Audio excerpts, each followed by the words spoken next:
Welcome to this edition of Mayor's Report Pleasanton. I'm your host, Dr. Marshall Kamena.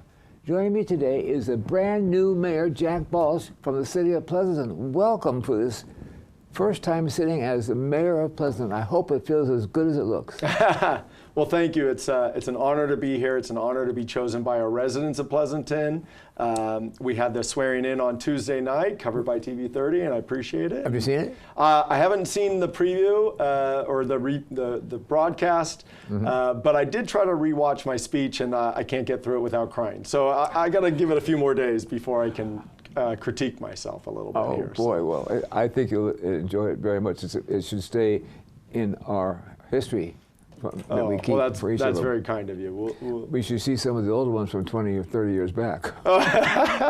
Well, when I first got elected, I promised someone that I would try to watch a council meeting. I think it was Dublin that I would promise. And I realized I'll never promise anyone I'll watch another council meeting, because after watching or sitting in my own council meetings, watching another city for 4 or 5 hours isn't a good use of my time for our residents and our voters. Well, I was interviewing one of the other mayors, and that person would like to remain anonymous, and said that perhaps a person could make a good buck going to a council meeting in Pleasanton and bringing some selling no-dos. Well, we'll hope to get the business of the city done expeditiously in the future here. But anyway, our sincerest congratulations. You just had a wonderful campaign. Well, thank you, thank you. We worked hard. A lot of support by wonderful people. No doubt. Yeah.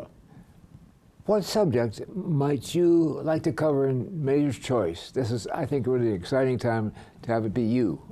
Yeah, thank you very much. I think as it's my first time here in Mayor's Choice, I just really want to tell the residents that, one of the things I really want to really promise is that we're going to do the hard work. We're going to work hard. We're going to try to make sure that we're, really listening, open door. We know Pleasanton, as all cities, have challenges. Ours are a little unique to us based on the build out and the age of our city with infrastructure and whatnot. But, we have faced challenges in the past. And so, great ideas, let's lift them up. No matter who brings it up, let's try to find those ideas and lift them up. And so for my Mayor's Choice, I just want to really reemphasize, if you've got an idea that you think the city should be doing to either be more efficient or meet the concerns of the residents as a municipality providing full service city services, let us know, right? Don't assume we've heard it, and really lift up your voice.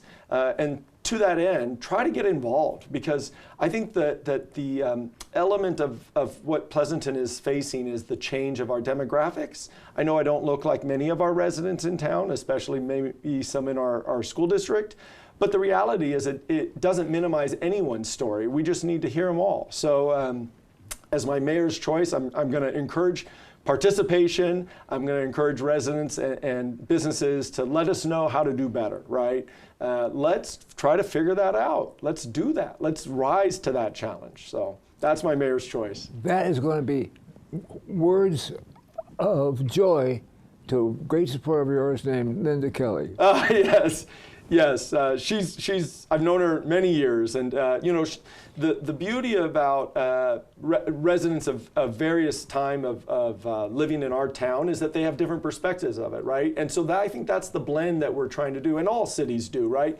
New residents have a new idea and aspirations for the city, and old residents have a great understanding of the culture and the experience and where we've been. And so we have the museum on Main, and they really work hard to blend all that together so that we can kind of really honor our past and our traditions and then go forward. And Linda Kelly's been a real supporter in helping me understand that, although I have been in town nearly my entire life. So I think I might beat her by a little bit, actually.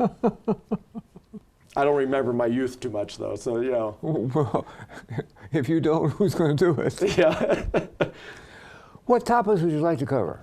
Yeah, I think given that we're looking at the end of 2024 and the start of 25 with a brand new council, I do have some things I want to make sure our residents know that we're going to be tackling, right? Probably our residents and viewers know the budget conversation for the city is going to be probably one of our most paramount conversations. The nuance with it, we had a conversation even on the night we got sworn in and the new council got sworn in, is that we're trying to figure out how to develop our budget this year. We are working on how the forecast is showing where we need to either trim or what the extent of that might be. And then what services do our residents want? Do we need to go get a survey? Do we have enough information? Do we need to do town halls? So your city council is really working hard and had a pretty lengthy discussion about how do we want to develop our budget? And I don't think there's any wrong way. I just think that we're trying to figure out the way that we can all agree would be the best way right now. So that's really a significant element. We already know that water is a continued thing. We're not going to lose focus of the water issue in Pleasanton as we do work on the budget. You know, as you know, we've got our wells currently offline, and we're working to try to partner with Zone 7 for some test wells, right? And so that work is continuing. That work will let us see what the results of the testing are. There's been some concerns by some, but you know, Zone 7 definitely is an expert in this field, and I hope to learn more from their knowledge and partner with them to figure that out. We also know that our long-term infrastructure in town is aging, as we all are, gracefully, hopefully. And you know, so we have some deferred maintenance that we need to handle. And so what we call that is our capital improvement plan. Yes. And you know, I don't believe any city could fully fund everything. You know, I own a home, and I don't save so that I'll buy a new home in 30 years when this one is done, right? But that concept of replacing our aging facilities and maintenance of them is something that the capital improvement project handles. And we're trying to do an asset management plan that will identify and kind of get us more granularity with it. It will likely show that we're underfunded by a notable amount. As an accountant and CPA myself, you know, you just have to start. You just have to start, and you work on it, and you start laying out a plan. You know, I hope through my service and my fellow council members, the work we do now leads us on a path, sets us on a path that far exceeds our terms in terms of improvements to our city. So those are kind of our main three. The city also wanted me to mention that we're also working on water supply overall. And so that kind of ties into Zone 7, but people will see the water pipes going in around town. You know, I've gotten a lot of calls already in my new term about the water pipes over on Stone Ridge, right next to the Costco. They don't know if it's tied to the Costco or not. It's if we can just ask a little patience while we finish up both of those projects. That's obviously an area of that District 1. That's District 1 has had a lot of inconvenience in their lives from all the construction. So my thanks to the residents and businesses that are dealing with that. But we are almost done, and those improvements will allow us to transmit the water throughout the city at a higher pressure and volume for the aging infrastructure. So there's a lot. There's a lot. Well, I hope you'll agree with these next two comments about you. You have the advantage of having grown up here. Yes. You had the advantage of being on some boards and commissions. You've had the advantage particularly of being on the council, so that any of those things that you feel as though could be smoother, now you can put them into effect. Yeah, and you know, I don't want to take credit because I'm only one of five, but I did grow up in Sunol. I went to Sunol Glen Elementary School, and you know, Sunol doesn't have a downtown or much, so we went to the Rayleigh's was our grocery store as a kid, right? And before Inklings was Inklings, it was a Bank of America, and I definitely remember riding our school bus back then, right? That was your field trip. Our field trip from Sunol was going to Pleasanton. Maybe we should have strived a little higher, but to hang ornaments on the Christmas tree at the Bank of America back in the time, right? So, but that would still qualify you as a local guy. Oh, okay. Well, I'll take it. I'll take it. But you know, I will mention, Dr. Kamena, that a lot of the boards and commissions, you know, what it's taught me is that we won't know all the answers. You know, I think when a leader asserts that they understand or they are the solution, that is incorrect.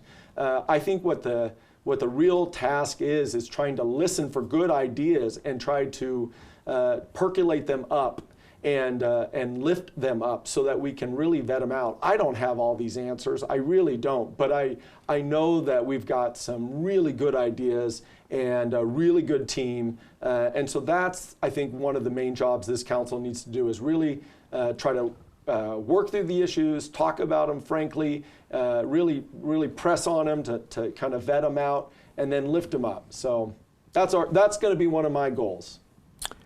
Well, when you get a chance to see your swearing in, you're going to say that, yes, indeed, that is fomenting to the top, and it's very evident that you're anxious to go, and I just know that the city is anxious to hear from you, and you certainly have done a wonderful job. Well, thank you. I appreciate that. That's Do you think kind. that you guys should update your tree ordinance? You know, that's a great segue.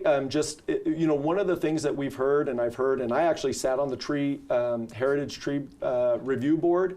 You know, we wrote the ordinance years ago, and it really protected some trees now that we're really realizing are non-native or really almost parasitic. For example, a lot of these eucalyptus trees that have now been older, they have it where they'll drop branches or cause peril, but they might have had the diameter or the height to qualify as a heritage tree under a prior ordinance. Yeah, and so the prior council actually, not the current one, just completed the new update to the tree preservation ordinance. It actually helps to identify what trees are actually worth preserving. It also provides an avenue for our residents who may need to replace a tree to do so and relocate and plant a different one, right? And so where the fine might have been significant money, $26,000, $30,000 or so, $50,000 in some cases, it allows them to pivot, to plant another tree on their property, get it established. And so we feel like it's a bit more practical for the city at its time now. It's more aligned with state laws, and it basically still supports our urban forest. And I think that's the goal we've got. It may not have made it more advantageous to the urban forest. We have to kind of monitor it as it goes forward. But during the campaign and during my service, I've heard of residents that have not been able to remove a problem tree, eucalyptus in many of these cases, and then they are not able to get homeowners insurance, or their homeowners insurance becomes unreasonably expensive. And when we see inflation already as a significant challenge for many of our residents between energy costs, fuel costs, and now home insurance, this is true. Like, this matters. So if you're able to now remove a parasitic eucalyptus tree and plant something that's more amenable to the neighborhood, maybe in a different location, maybe not near your home, but a little further away, this avenue is now available. So it just went into place, and so residents will start to see those changes in the 2025 as we implement it. Well, it's certainly getting its audience, isn't it? Yeah, and it does. It doesn't mean that we don't want to have the heritage trees. I want to say that, but it really helps us to be more focused, and it did need an update. It was almost, I think, 40 years old at the time. So, yeah. There you go. Yeah. We're going to take a short break. We'll be back in a moment on this edition of Mayor's Report, Pleasanton.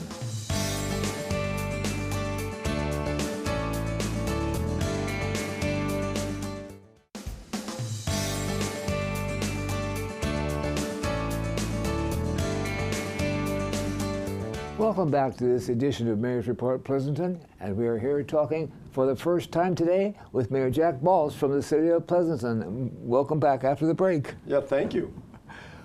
The police, would you maybe make some comments about Chief Anderson? Oh yeah, so Interim Police Chief Anderson came to the city after Chief Swing moved on to another department himself. Her service was greatly appreciated for us. She came in and really helped keep a steady rudder for the police department as they continue to address challenges and meet the needs of our city.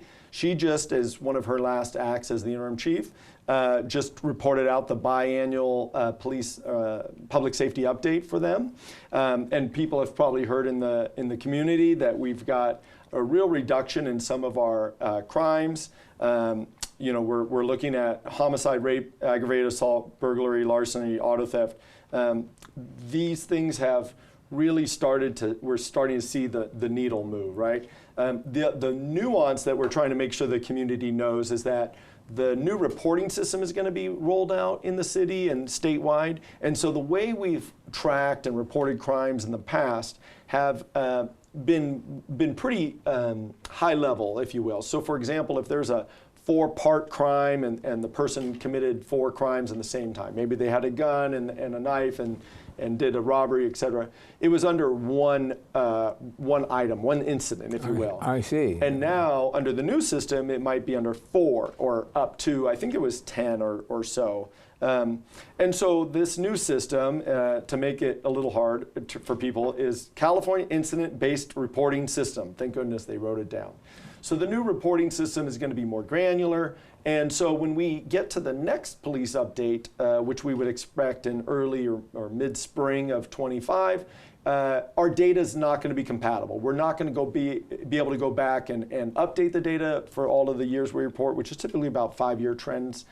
So we just want to make sure the community is aware of that, that granularity will now possibly look as a bump in crime. But overall, using the current method, again, because we're at the end of 24, we're seeing some really good lines with the trends. Now, I will mention that we know our residents are still feeling crime in certain areas of our community, so we want to make sure that you're thinking about a neighborhood watch, you're thinking of how you're lighting your community or your neighborhoods, how you have cameras, and that you're reporting those cameras, because the city's police department will note that you have a camera so that they could use it if there is a crime commissioned in your area. And so, we want our residents to be partnering with our police department. They say that best neighborhood watch is your neighborhood retiree, because they're home and they're there. And we know we have a lot of residents that go out for work during the day. So really just want to continue to keep vigilant and help each other out. And that's one of government's best and core tasks is public safety. So yeah. The other thing I'll just mention is that Interim Police Chief Anderson has now left us, and we have now brought on, as our community knows, Chief Avalar. And so she's a great addition. She's our first female permanent chief in the city of Pleasanton's history. And so we look forward to what she'll bring to the department and keep us improving for the next challenges we may have. One of the other reports that we always like to highlight in Pleasanton is our Alternative Mental Health Response Unit. This unit is located out at our substation at the mall. That's just where they're physically located. Mm-hmm. But they'll respond to homeless or others who are in crisis. And we really have seen a significant improvement in our 5150 mental health reports and challenges. It doesn't mean that we have less people in crisis. It just means that we understand that now, and we're learning how to dispense and clear and deal with that in a more compassionate way, getting people the help, right? And so we've partnered with Bonita House. That's one of the vendors that we use as the City of Pleasanton. And Bonita House provides the counselors, and that really helps people to start to get on a path, either out of homelessness or to get help for the mental health, right? So it's just a great program. It won the League of California Cities Award in 2023, as many of our residents may know, and we just continue to see great work from it. That's wonderful. May I hit on one more thing, which is staffing. I think that a large element of concern has always been our police staffing. As probably our residents know, we were really reduced in deployable force in prior years, but we expect to have 91% deployable strength by Q1 2025. And that does mean more officers on the street. That does mean that we're fully staffing our special units or getting closer to that. And that would be like our traffic unit, our school resource officer, or our ARU unit. Thank you for that information. You know, downtown Pleasanton is really quite an attractive place and an important part of the community. How are you looking to support them in the future? Yeah, so before I was sworn in, but after I was elected, one of the first things I did was go and meet with the Pleasanton Downtown Association myself, because I wanted to make sure they knew that they had access to me to let me know the concerns of the downtown residents and patrons, because they form a bit of our heart for Pleasanton, right? A lot of our pulse. We have a lot of businesses located outside the downtown, and probably actually more businesses located out of the downtown, but a lot of the downtown is what people people mention, and so it's kind of our symbolic heart, if you will.